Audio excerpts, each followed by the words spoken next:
Hey, it's another episode of the Teacher's Classroom podcast. Today we are going to be talking about student voice and a little bit about student choice and the difference and how you can start adding both student voice and student choice to your classroom.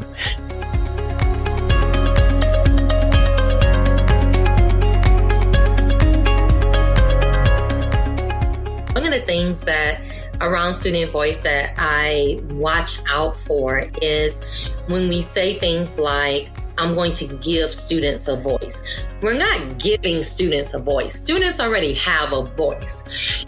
That's my guest for today, an expert in student voice, Desiree Alexander. I'm coming to you from Shreveport, Louisiana. I am the founder, CEO of Educator Alexander Consulting. I'm also the regional director of North Louisiana for a nonprofit in Louisiana called the Associated Professional Educators of Louisiana. And if you want to learn anything else about me, you can visit my website, educatoralexander.com. Well, welcome, Desiree. Thank you so much for taking the time, braving the heat down there in Shreveport, Louisiana. Yes. And to talk to us today, we're going to be talking about student voice. And I think that's something you're very passionate about, as are, and should be, a lot of other educators. So yes, thank you for taking the time. Can you just start by telling us how you define student voice? Well, I define student voice, especially in the classroom, as any activity that allows students to use their own voice. So one of the things that around student voice that I watch out for is when we say things like, I'm going to give students a voice. We're not giving students a voice. Students already have a voice. It's just that I think throughout their educational career, they learn very quickly to stifle that voice. They learn very quickly to just be quiet. They learn very quickly to only speak when spoken to, and not in the manners type of way, but in the way that stifles their creativity and stifles them actually being engaged and wanting to use their voice. So I love this movement of amplifying student voice, of saying, hey, you all have a voice. Let's start using it again. So when I think of student voice, that's what I think of. Actually not giving student a voice, but amplifying the voice they already have and letting them know it's okay to speak up. It's okay to question. When I taught 6th grade and 8th grade English and then went to be a librarian in the middle and high school, I used to tell my students, you can always question what I'm doing. There's a time and a place to do so. I'm going to show you how to do it in an appropriate manner, but you can always question, why are we doing this? You know, those types of questions give students a voice. You can always, tell your story. You are going to be listened to. You are going to be valued. So when we think about student voice, that in the long version is my definition of it.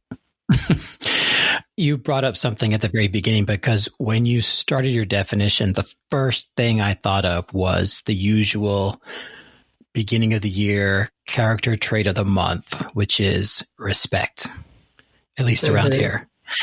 And a lot of that is, okay, when the teacher talks, you don't talk, right? Mm-hmm. And that's especially true in the elementary grades, I think. And so when or how do we shift it from the manners like you were talking about to let students know that that there's a time for manners and there's a time for expressing your opinion?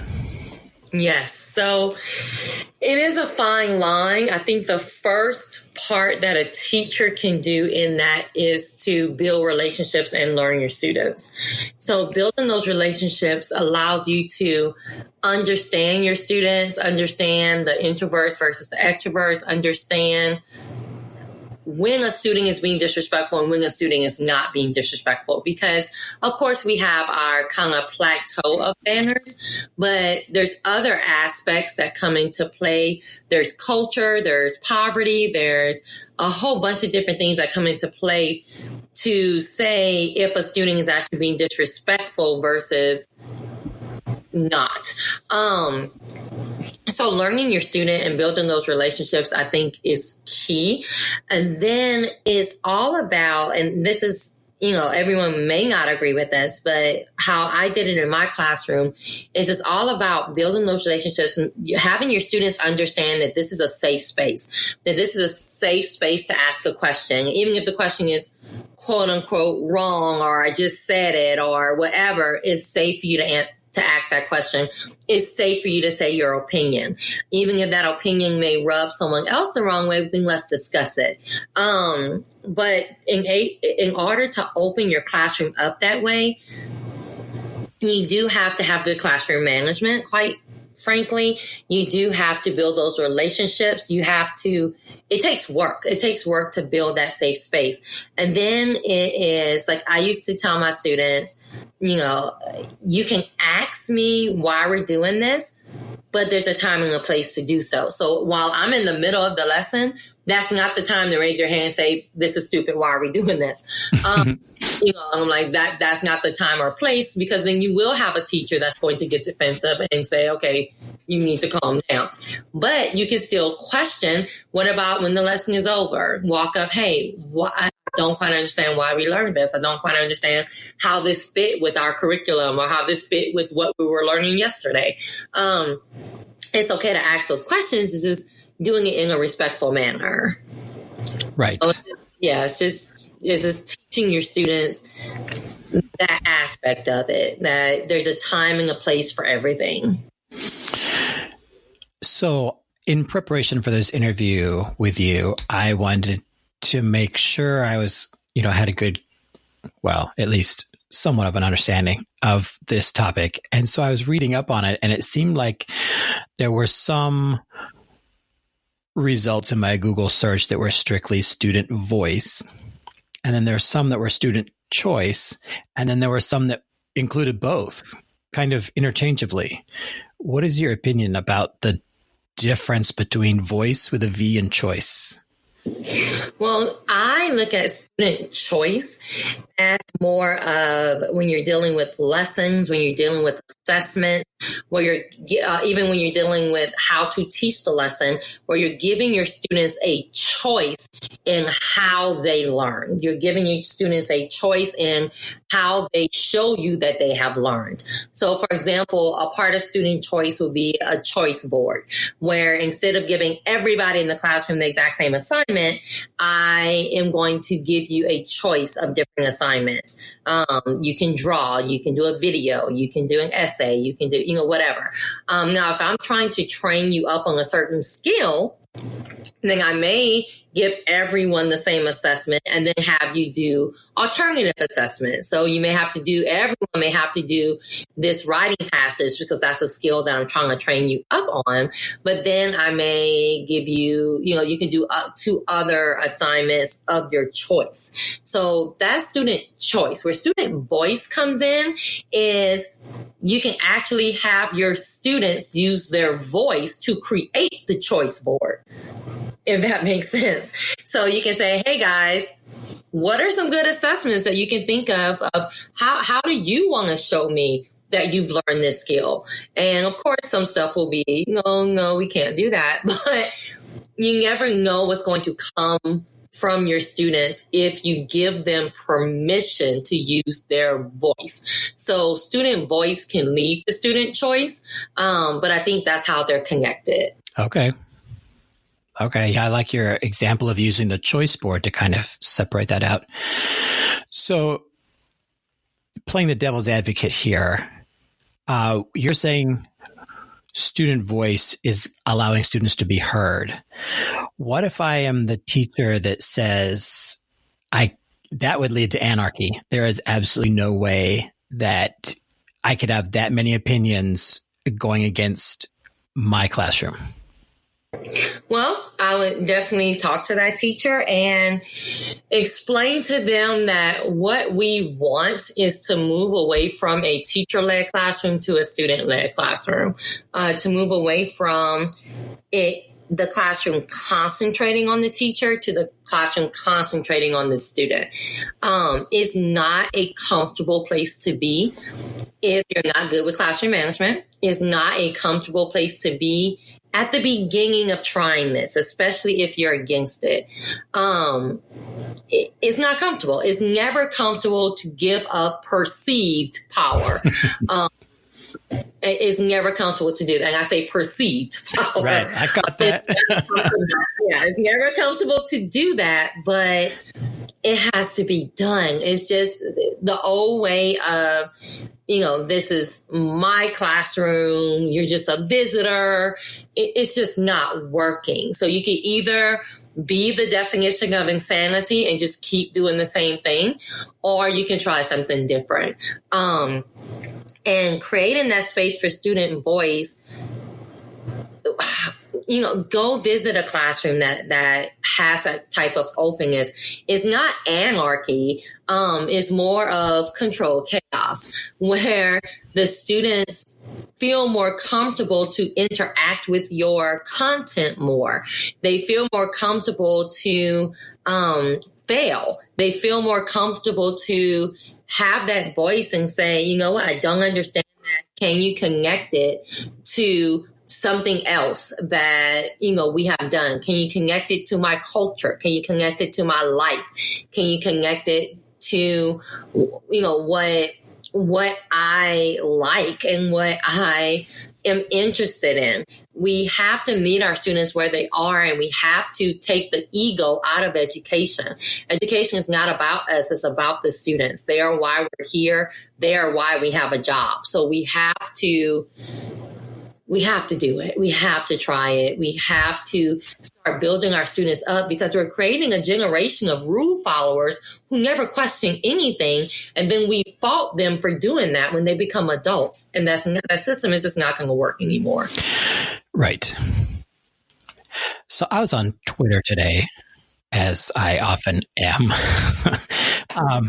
And I caught this tweet with a whole long conversation about ninth grade reading curriculum. And apparently you were a librarian and a language arts teacher, so you would probably find this interesting, that this woman was talking about how, it's the tried and true quote unquote classics that were included in the curriculum, and how, it was the same curriculum that her mom had when she went to school.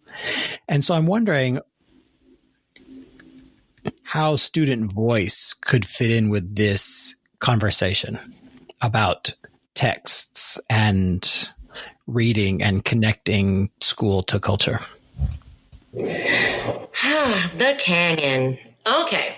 So when we're looking at the canon of literature, and those are all of the quote unquote great books that you have to read or you will die before you graduate from high school.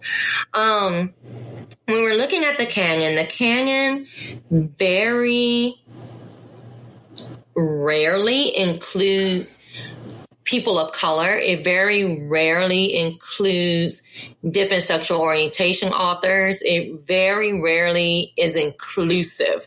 So when we're looking at the canon, there's more problematic, systematic things happening with the canon, and that's the canon of books, music, movies, whatever we want to point out. There's always a problem with the canon, because if we look at who was on the committee, quote unquote, when these lists were put together to say, well, these are our classics in the United States, they were hardly inclusive. So when we're looking at the canon, of course, there's amazing books on there. Some of my favorites are on there, but it's time to rewrite the list. So how student voice can play a part in that is knowing your students, knowing their culture, knowing what's important to them, knowing what's happening in their world, and including literature that shows them in it. you never truly understand not seeing yourself in literature, not seeing yourself in media until you don't see yourself. You really don't, you don't understand until, and quite frankly, sometimes you don't notice that you're missing if you've never seen yourself in it until something shocks you and you see yourself and you're like, oh, wow, that has been missing in my life.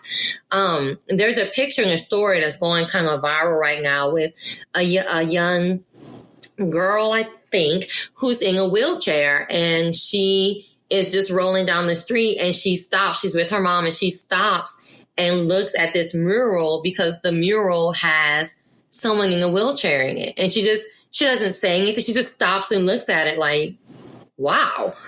And the mom said it just made her tear up because she realized, my daughter does not see herself in anything that happens around. And I think that's the same thing when it comes to the canon with literature and how student voice can play a part in it, because students can say, well, you know what? I would love to see this type of person in a book, and not just this. Then it goes a little bit deeper than, is it, let's say, a person of color. So is it a person of color in the book that doesn't have any culture, or is the book about the culture of that person? So it's just, there's a whole bunch of different problems with the canon and problems with literature. Young adult literature has gotten so much better with being inclusive, but we're not adding anything to the canon. We're not saying that any of those are great literature and any of those have to be read. And that is a problem. And I think student voice, more than adult voices, can help with that. Okay, so this is somewhat off topic, but as a librarian, where do you see the biggest holes?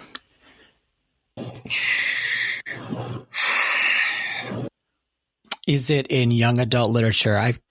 Is it in children's books, or is it in literature that's, I don't know if adult literature, but that's more complicated thematically and metaphorically and things like that? I think they're all getting better. I really, just throughout even my years being a librarian, there were so many books about topics that I'd never seen before. Racial, sexual orientation, religious differences, cultural differences, opening it up to books about different cultures around the world. It's getting so much better. If I had to pinpoint, I would say I think we can do better with religious tolerance of different religions in books when the book isn't specifically about that religion. So in just a book that's about romance, having two characters from different religions, and the book is not about that religion, but just having a character of a different religion, different from Christianity, being represented. I don't think that is where it needs to be. Now, we do have books about different religions, and that's the point of the book, but I don't think we're making it, quote unquote, the norm of normalizing it, quote unquote. So if I had to pick a place, that's where I would pick it. But there's so many books out there. Now, you may have to search for them, but there's so many books out there just about topics. Like, I remember one day seeing a children's book about, I think it was like, my dad went to jail last night. And I was like, oh, wow. So it's just, there's so many books, and you may have to search for that. But goodness gracious, I never thought I would ever see a children's book about that topic, but they have them now. So they're coming out with so many books about just different topics. I think we're doing really, really better in that, but that's the area I would pick. All right. So let's say I'm one of those teachers that is scared to start including voice, or let's say I'm an administrator that, like, student council is more just kind of a title, like they don't really have a voice. They just kind of do their thing. They put on their dances and celebrate Teacher Appreciation Week. And like, what are your baby steps? What would you suggest to get them started? Baby steps is, I think the first part of doing this is changing mindset.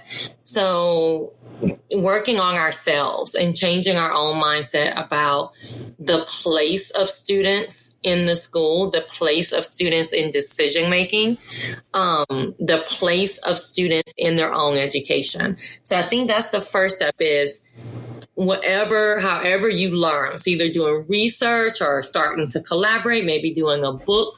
I was about to say a book trailer, maybe doing a book study.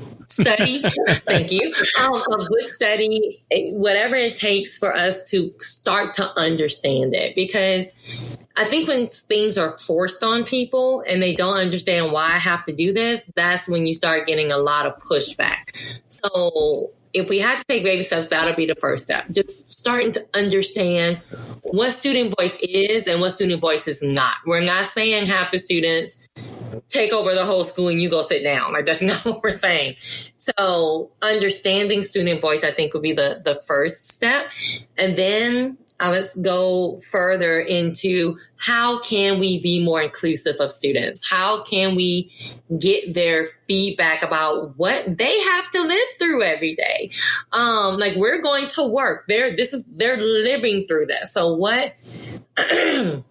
how can we get their voice more about what they're living through every day? And then the third thing is, I would say one of the most important parts to student voice, equity, diversity, inclusion, all these things that we're trying to get better at is you have to actually listen.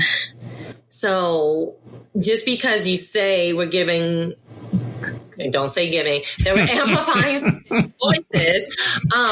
So just because we're saying we're amplifying student voices, are you actually listening? Well, and kids can spot a liar or a fake in 2 seconds. Yes. I mean, you can, like I say, when I'm talking about digital equity and diversity in ed tech, yes, I can have a seat at the table, but if I'm not being listened to, what's the point? That's when it starts getting into you're just checking off a box. You just want to say that you're doing it. So I would say that third step is the most important, because it's not just about creating that student council. It's not about having the student in the what do you call that? The parent-teacher conference. It's not about asking the student, hey, how do you think you want to tell me how you learn this? But if students speak up and they're not being listened to, then one of two things are going to happen. They're either going to revolt or they're going to go right back to not using their voice again. Mm-hmm. Yeah. Well, as they say, or as they said, children should be, what is it? Seen and not heard. Yes. Yeah. So we have to get away from that. I mean, it's not working. Right. I mean, because they're going to be heard. Like, it's going to happen. So either they're going to do it inappropriately, or you can teach them how to do it appropriately. Right.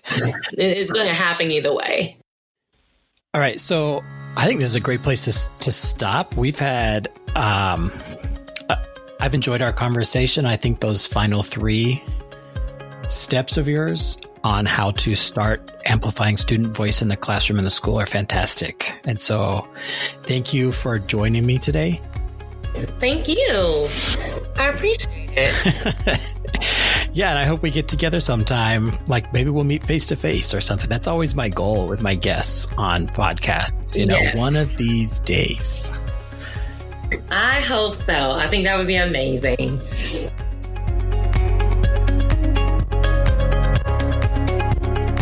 Thank you for listening to the Teacher's Classroom podcast. If you like this podcast or this episode, please consider subscribing or leaving a review on iTunes or wherever you find your podcast.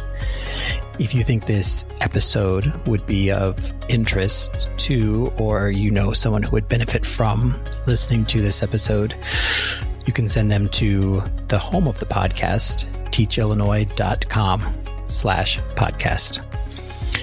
And a special thanks goes out to the regional offices of education here in Illinois Area 5.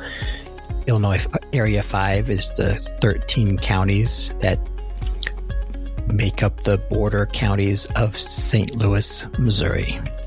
Thank you for listening, and we'll see you next time.